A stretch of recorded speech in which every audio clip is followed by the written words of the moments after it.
జై శ్రీమన్నారాయణ. బ్రహ్మదేవుడు వరం ఇచ్చాడు కనుక విభీషణుని ప్రవర్తన ధర్మబద్ధమైనదే అవుతుంది. విభీషణుడు ఇప్పుడు సముద్రపు ఈవలి ఒడ్డుకు వచ్చాడు. రామచంద్రుని వద్దకు వస్తూ ఉన్న విషయాన్ని చాలా అందంగా వాల్మీకి భగవానుడు చెప్తాడు. అజగామ ముహూర్తేన యత్ర రామస్స లక్షణః.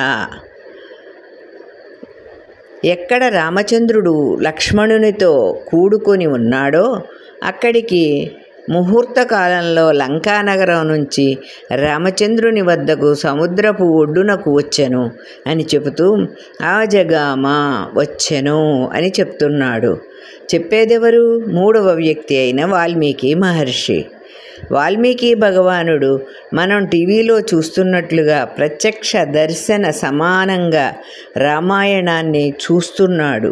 ఆ చూచిన దాన్ని కాస్త వ్రాసుకుంటున్నాడు ఈ లోకానికి ఇవ్వడం కోసమని.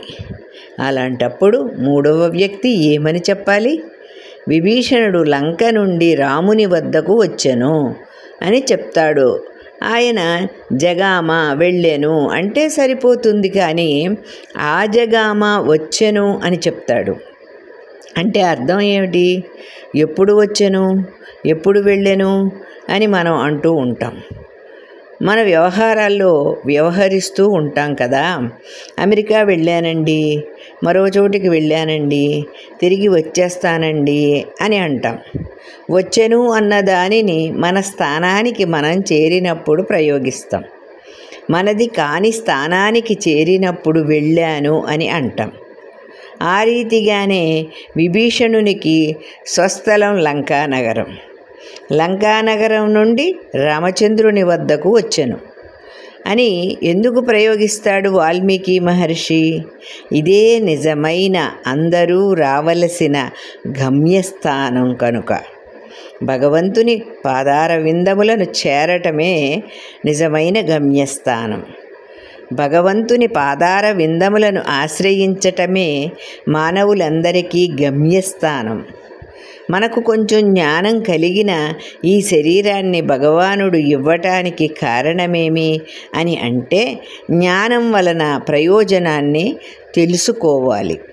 భగవానుని పాదార విందములను శ్రీమన్నారాయణ చరణౌ శరణం ప్రపద్యే అని తెలుసుకొని ఆశ్రయించటం కోసమే మనకు మానవ జన్మ ఇచ్చాడు. మనమందరం చేరవలసినది స్వస్థలం భగవత్ సన్నిధానమే కనుక అజగామ ముహూర్తేన యత్ర రామ సలక్ష్మణః.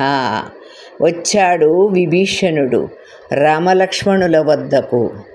అంతేకాక తాను రామ సన్నిధిలోనే ఉన్నట్లుగా భావించే భావనా ప్రకర్షము వలన ఆజగామ అని మహర్షి ప్రయోగించాడు.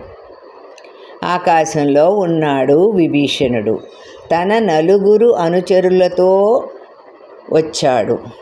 చూచారు వానర వీరులందరూ. వాళ్ళందరూ గబగబా పర్వత శిఖరాలను పుచ్చుకున్నారు. రావణాసురుడు వచ్చాడో, వాని అనుచరులు వచ్చారో, ఈ రాళ్ళు విసిరి వానిని సంహరించేద్దామని సుగ్రీవుని ఆజ్ఞ కోసమని వాళ్ళందరూ చూస్తున్నారు. చూచాడు సుగ్రీవుడు కూడా. మనల్ని చంపటం కోసమనే నలుగురు రాక్షసులతో వచ్చాడు అని, అతనిని సంహరించాలి అని సుగ్రీవుని యొక్క అభిప్రాయం. రామచంద్రుని యొక్క సలహా అడగాలి. ఇంతలో వీరినందరినీ చూశాడు విభీషణుడు. చూచి ఆయన వానర వీరులతో చెబుతున్నాడు, రామచంద్రునికి నివేదిత తెలియచేయండి. ఏమని? విభీషణుడు అనేవాడు వచ్చి ఉన్నాడని క్షిప్రం నివేదయత, వెంటనే తెలియచేయండి రామచంద్రునికి అన్నాడు. విభీషణుడు అంటే రావణాసురుని సోదరుడు కదా. శత్రువు సోదరుడివి వచ్చావే, నిన్ను రామచంద్రుడు అంగీకరిస్తాడా?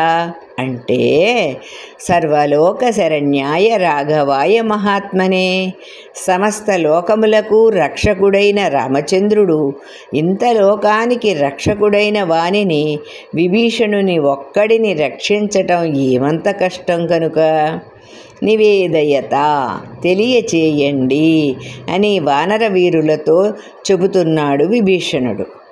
ఉపనిషత్ వాక్యాన్ని ఈ ఘట్టం ఎలా వివరించి చెబుతున్నది అంటే, ఉపనిషత్ భగవంతుణ్ణి ముముక్షువునై ఆశ్రయిస్తున్నాను అని చెప్పింది. ఎలా ఆశ్రయించాలి? భగవంతుణ్ణి పెద్దల ద్వారా ఆశ్రయించాలి. ఇది విభీషణుని ఆచరణము ద్వారా తెలుస్తుంది. విభీషణుని మాట రామచంద్రునికి వినిపిస్తున్నది. విభీషణుడు రామచంద్రునికి కనిపిస్తున్నాడు. ఆయనకి రామచంద్రుడు కనిపిస్తున్నాడు. అలాంటప్పుడు రామ శరణు అనవచ్చును కదా. రామచంద్రుని శరణు వేడలేదు. వానర వీరులను మీరు చెప్పండి రామచంద్రునికి, విభీషణుడు అనేవాడు ఇక్కడకు వచ్చి ఉన్నాడు అని అంటాడు. అంటే అర్థం ఏమిటి? భగవంతుణ్ణి మనం ఆశ్రయించాలి అని.